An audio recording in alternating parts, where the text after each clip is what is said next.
নমস্কার বন্ধুরা, অঙ্কিতা গল্প স্টুডিওতে তোমাদের সবাইকে আরও একবার স্বাগত।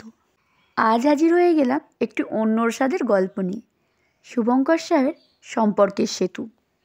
তো চলো বেশি কথা না বলে গল্পটা শোনা যাক। বৌমা, তোমার বাবার জামাটা কোথায় দেখেছো? শাশুড়িমার প্রশ্নে বৌমা কলতলা থেকে উত্তর দিল, এই যে আমি কাস্তে এনেছি মা। শাশুড়িমা তক্ষুনি কলতলার দিকে দ্রুত পায়ে হেঁটে গিয়ে বৌমাকে বলল, তোমার না এখন 6 মাস চলছে, কতবার বলেছি কলতলা হরকান হয়ে আছে, এদিকে না আসতে। কিছু একটা বিপদ ঘটালে সমুখে কি জবাব দেবো আমরা? বৌমা উত্তর দিল, এই কটা জামা কাপড় তো আমি সাবধানে কাচাকাচি করে নিতে পারবো। শাশুড়িমা তখন তার বৌমার হাতটা টেনে ধরে তাকে কলতলা থেকে উঠিয়ে বলল, তোমার নিজের মা হলে তোমার এসব করতে দিত এখন? ওসব পড়ে থাক, অন্তর মা এসে কাচবেক্ষণ। বৌমা কাপড় কাচা ফেলে রেখে হাত পা পরিষ্কার করে ঘরের মধ্যে চলে এলো।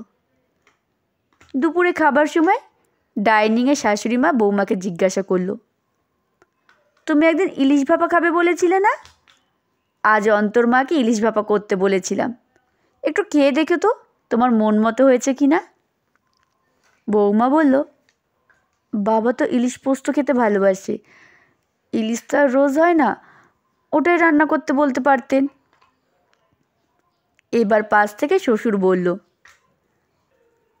তোমার বাবা হলে তিনি কি আর তার মেয়ের ইচ্ছের আগে নিজের ইচ্ছে পূরণের কথা ভাবতেন বলো? তাছাড়া প্রতিবার বাড়িতে ইলিশ এলে তোমার মা তো ইলিশ পোস্তই করেন। একবার যদি ভাপা ইলিশ বা খাওয়া হয় তাতে আর মন্দ কি, নতুনত্ব হয়ে যাবে, তাই না? বৌমার চোখ দুটো আবেগে ভরে গেল। সে বলল, আপনারা সত্যিই আমায় কোনো দিন এ বাড়িতে মা বাবার অভাবটা বুঝতে দেননি। এইবার শাশুড়িমা বলল, আর তুমিও যে আমাদের প্রত্যেক দিন নিয়ম করে কার কখন কোন ওষুধটা খেতে হবে সময় মতো হাতে এনে দাও। নিজের মেয়ে ছাড়া বাবা মায়ের খেয়াল কেইবার আজকালকার দিনে রাখে বলো তো? বৌমা শাশুড়িমার কথার ওপর আর কিছু বলতে পারল না। শাশুড়িমা আর শ্বশুরকে থালায় খাবার সাজিয়ে দিয়ে নিজে থালায় খাবার নিয়ে খেতে শুরু করলো। শাশুড়িমার লক্ষ্য পড়ল বৌমা ইলিশ মাছের কাঁটা ঠিকমতো ছাড়িয়ে খেতে পারছে না।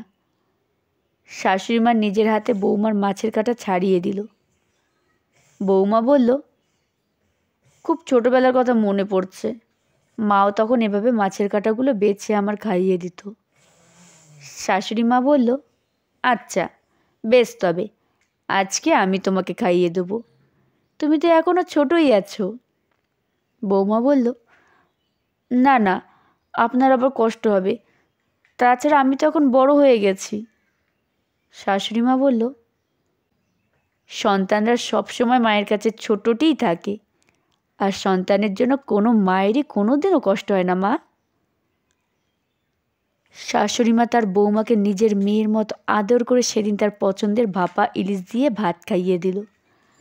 বৌমার মনে হলো সে যেন নিজের বাড়িতে নিজের মায়ের হাতে খাবার খাচ্ছে।